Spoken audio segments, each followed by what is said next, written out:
most impressive. But you are not a Jedi yet.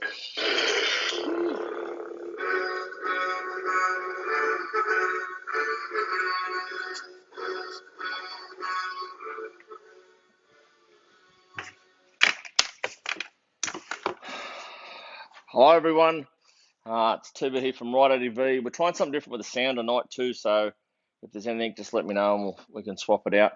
Hopefully we won't have the gremlins we had last week. So it's Groundhog Day number, what is it, Troy? We worked it out. Lots. 12 weeks or something now? Yeah, something like that. 12 weeks. 12 weeks this week or something, I think it is. So, yeah, we'll get an eye on that. So, yeah. So I hope everyone's well. Hope everyone's staying out of trouble. We've got some stuff on tonight. I want to talk about next year. I want to talk about the WR rally, the police ride, the intro, and maybe something else this year that we've definitely got to do. Now talk about the 10-day, what's happening with that in October, with the states and stuff, and looks like it'll go to March next year. I'm pretty sure we'll talk about it later. Some concepts next year, bridge to bridge. We're going to discuss all that stuff. We've got a few questions to answer. We're going to do 1 down, 5 up. I can't believe how huge that is. No, 1 down, 5 up. This week, you're winning 2, and I say 2 because it's a matching set of RideADV coffee cups. So you can have 1 at home, 1 at work. What happened there? It's been a fall. It's been a fall. We're going to talk about other bits and pieces. We're going to cross to Lincoln. World first, RideADV, 170,000 accumulated. Come on, it's not clickbait. The kilometres. We've got our first warranty claim. So we're going to cross to Lincoln. We're going to talk about that. We're going to talk about helmets. People have asked about differences in helmets and stuff.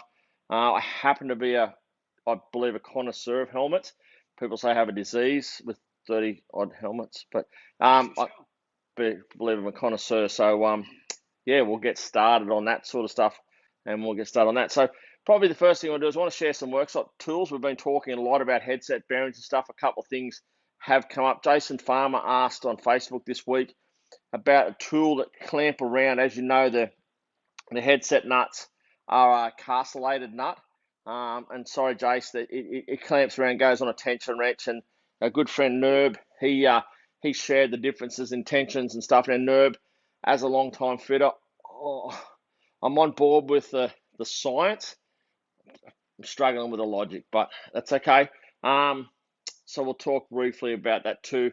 I crossed over to Lincoln, who's our super tech, and he's the same as me. It's feel. It's done with a punch and a hammer, and it's done from feel. Wheel bearings on trucks where I originally came from was always done by feel. They're all tension now, so we'll cross that later. We're going to come up on the screen of interest, Troy, before we start. Just a couple of the book. Brad Murphy said your collection's mint and your helmets. Yeah. And somebody, guess who, mentioned the audio was superb. So let's cross the audio. So Dave O'Rourke, our favourite Pirelli rep, is a connoisseur of sound. Dave felt that the sound wasn't up to it, and considering the numbers, that was the only complaint we had. But listen, Dave ticks all the boxes. So look at me. I'm Wide for sound. Yeah. So, but anyway, if it's working, it's working. So we'll cross to that. And the other thing we need to do during the course of this episode, we need to vote: do we retain Darth as our opening and closing thing? Seriously, are we going to retain Darth? Troy, you keep your eye out and see if there's anything coming along of interest. But over here's your favourite tools. Harry said, remember, Nerb is an engineer. Yep. And if anyone's a mechanic, you want to post up what we think about mechanics, think about engineers, okay? Righto, so we'll talk about headset bearings. One of the things about headset bearings is this bottom cone. And this is the one that came out of Troy's bike, and you can see the marks inside it. Now, you struggle to feel those with your finger, but when you run a bearing around in that with some tension on it, and well, in a bearing, it's not called tension, it's called preload. So it's loading the cup and cone together, that you can feel. Most bikes, you can get down the back pretty easy with a punch. Troy, can you go second draw down the left there where the eyes are on the skull? Yep, slided thing, yep. Pull out one of the big one. Yep, that one, yep. So this would be my favourite punch. I like to knock out bearings with, and I'll come down the back and I'll get on that edge there. and I'll knock it out, and I'll go side to side, so I work the bearing down like that, okay? Now, some of them are really hard. The XT660, for example, was really hard. We used to get up to the back of it with a little, what do you call those, Dremels, and grind a little bit of way to get that edge, to be able to pick up on that edge there, right?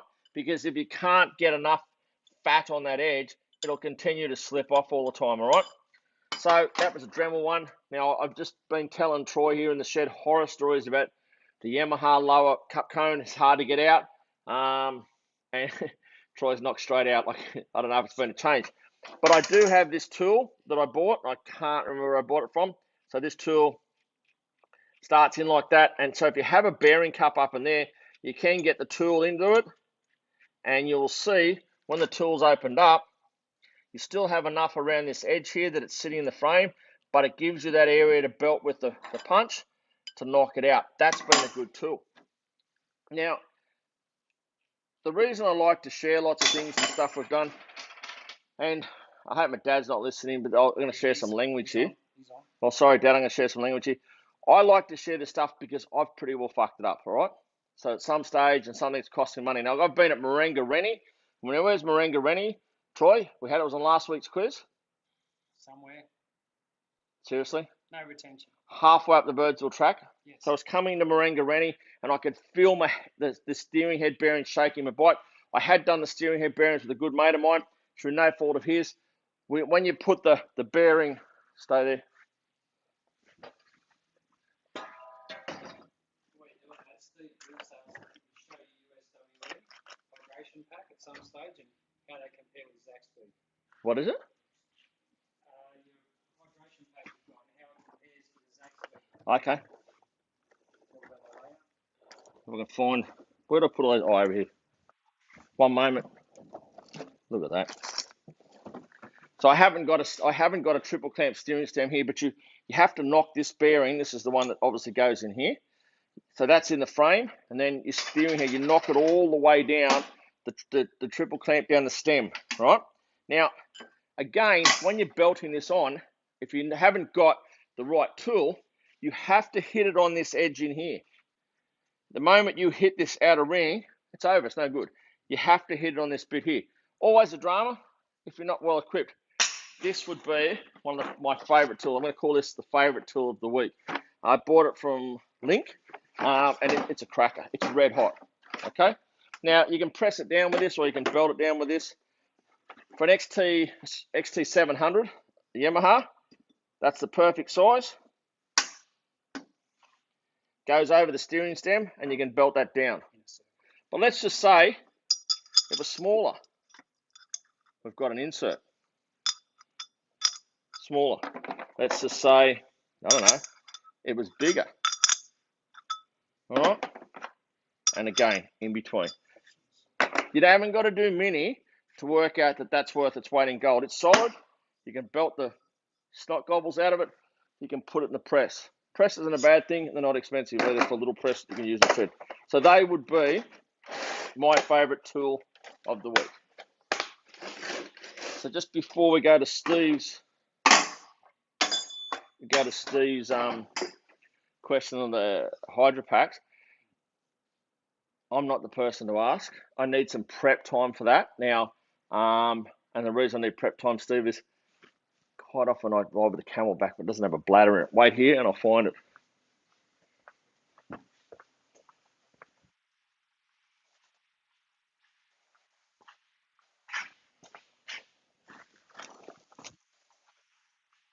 Righto, Steve. Here is my Camelback. It's actually ready for something coming up, but I won't get too much of that. Come over in the light again, Troy. It's a knack pack. It's very clean. It's much loved. No bladder, mate. I'm sorry. I carry a water bottle. I don't drink enough water when I ride, so it's pretty loved. Has a hat when I pull up. Has a spot tracker. We've been through those and the wires and forth. Pocket knife in here. Stubby holder. Can't go that stubby holder. It has a compass. You reckon that's north out there? No, it's yeah. It's close if you quickly get it around there. Bottle opener. One of the boys gave me that when they were little kids. It was going to save me. Never know. Sunscreen. Bottle opener. There's something. There's a have it for me. Bottle opener. That's it. Bottle opener. Deodorant. Of course. No one likes the smell. Tire gauge. Knife with implements and bits and pieces. Goes without saying. Spare earphones. More knives. Charging cord. Earplugs. Oh, here we go. This is the vitals. Hydrolytes. Okay, because if you've got on the beers the night before, it doesn't hurt to have a few hydrolytes. We'll talk about helmets, spare gloves, spare goggle lenses. Go to Bunnings. If you run bags like we do, you go to Bunnings, you can buy spare buckles and spare strap. Now, if you collect a guardrail, collect a tree, collect something, tear a strap out, that'll get you out of trouble. So I like to carry that with me. Spare lenses. Why would I have spare lenses? Because when it gets dark, been there, done that, chicken will tell you, you get caught with tinted lenses in the night. No good. Snake bite kit. Drugs. Don't take drugs, kids. Chemist and stuff. Chemist, prescription drugs. So that's basically an overview. But yeah, sometimes I have a bladder at Steve, and sometimes I don't. I'm not good with that, but we'll get that up for next week for you. That's a climb knack pack. I've got a few other ones, but you know what? You can tell that's sort of been through hell and back. Actually, there's a bit more to it.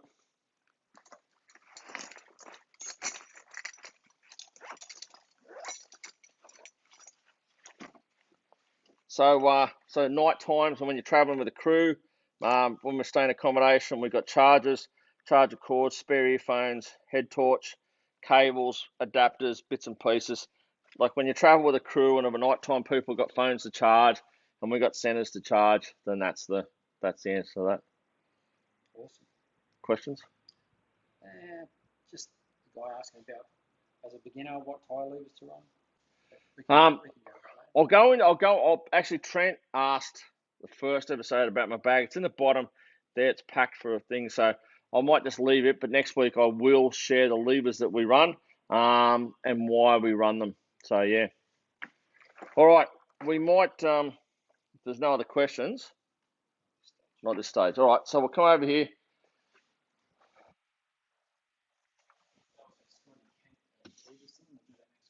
Sorry? Scotty Kemp was the young bloke asking about that. Yep. So David Bryan asked for a future topic for short-legged riders. It was interesting what he wrote, but TB, you don't strike me as someone with long legs. No. You would be right.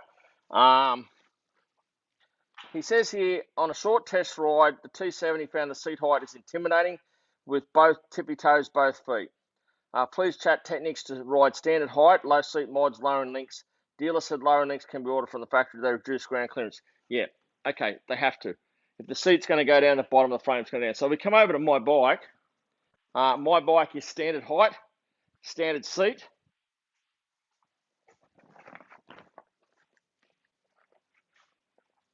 So because I haven't got tall legs, I can Kung Fu Panda if I want to, but I also have a camel stand on this bike, which is a steel stand. It's a lot stronger. I have it for a few reasons, but one of the reasons is I can step on this with my portly body, step over the bike, onto the bike. Now I am tippy toes 1 foot. I'm tippy toes this one, or I'm tippy toes that one. Lowering the bike not only alters the ground clearance, but it also alters the handling characteristics of the bike. As you start to drop everything, you change trail rakes, all sorts of bits and bobs. For me, it's a no-no. And one of my mates, he had a bad fall, busted the collarbone, I think, from memory, and he blamed the lowering of the WR 250F he was on at the time. I know our 250Rs, we've lowered them previously for ladies, mostly, and some guys, to be honest, and you can lower it to a point, and then at that point, you can feel the bike's handling changes. And instead of the bike just going a corner, it sort of tips in, reluctant to come back out. It just alters it dramatically. the best thing you can do is lower them, have it professionally lowered by someone like Technics, have it lowered internally, the shock and the fork lowered internally, but only to a point.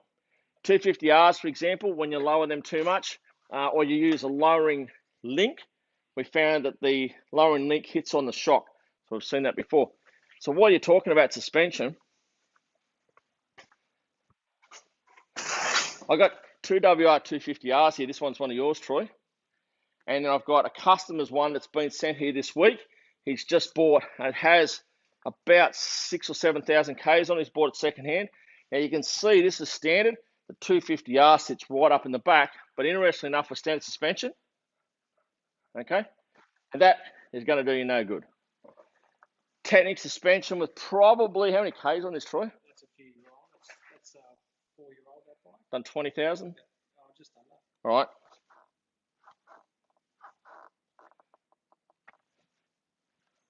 Nice and full. That's the difference. So it's nice, it's controlled. With this, if you get this into something, that's gonna pogo you. The forks aren't too bad out of the box, but the shock does go off after a little while. Okay, got questions? Yeah, not related to this, but your opinion on chain lubes. Got a couple of questions. All right, so someone whose opinion I greatly respect is Chris Sutton. So Sutto, I remember talking to Sutto once. I wasn't real big on chain lube. We had a discussion, and I was like him, very much of the opinion that an O-ring chain, and we'll go over and get an O-ring chain out. An O-ring chain is sealed.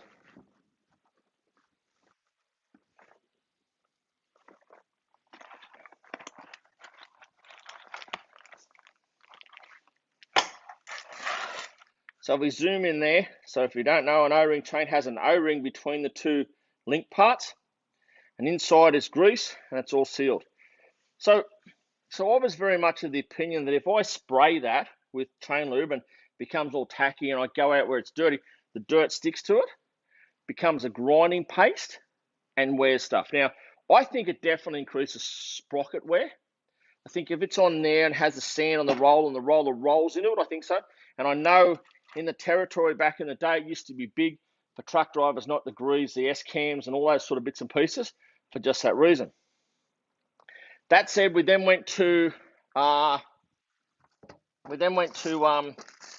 WRs,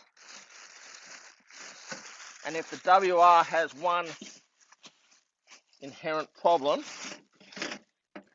and let's consider if you've had anything to do with WRs, there's got to be something. This is the chain slider. This part of the chain slider under here, when the suspension goes, swing arm goes up, suspension bottoms out, the chain pulls tight on that. We could sometimes wear that out very, very quickly, remarkably quickly. When we started lubing our chains, that went away. Rooster started spraying chain waxes and stuff directly on that, definitely improved it. Our 700s, I think it needs it. So for chain lubes, we use two sorts of chain lubes, well actually three.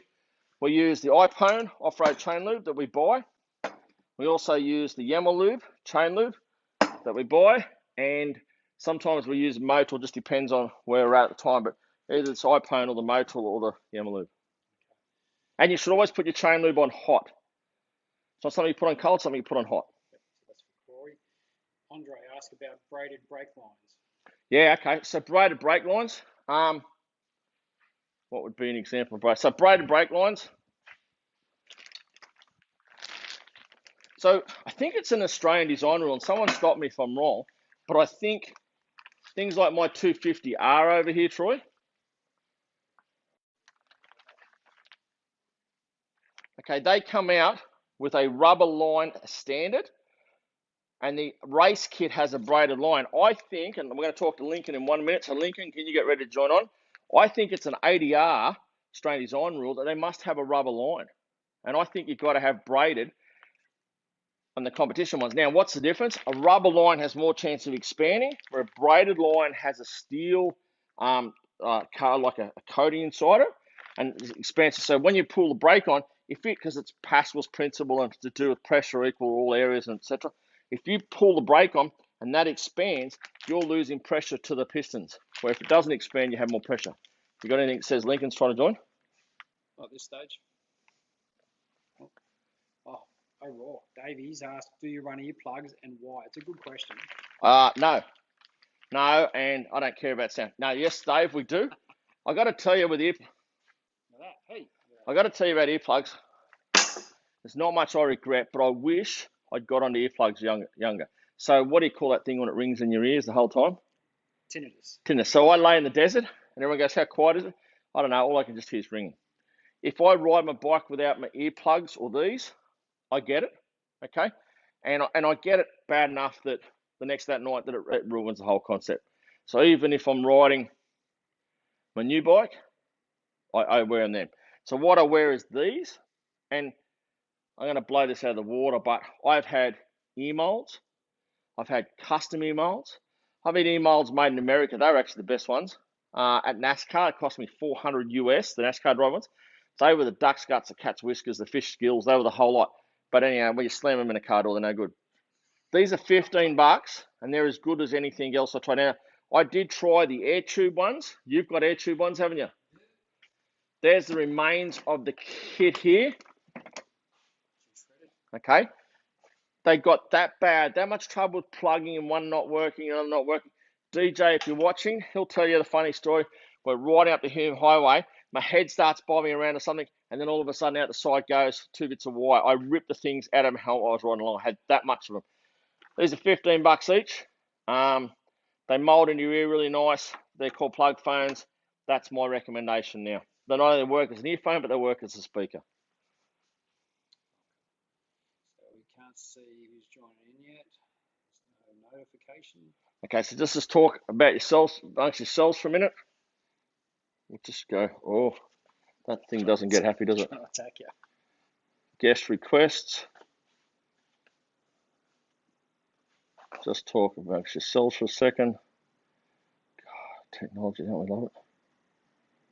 I can't see where it says Lincoln.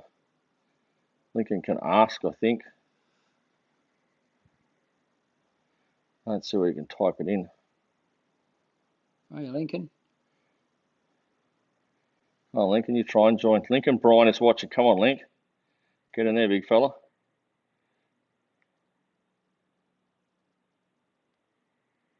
So what are you doing? Just sort of scroll through this again. There it is there. Oh, it is there.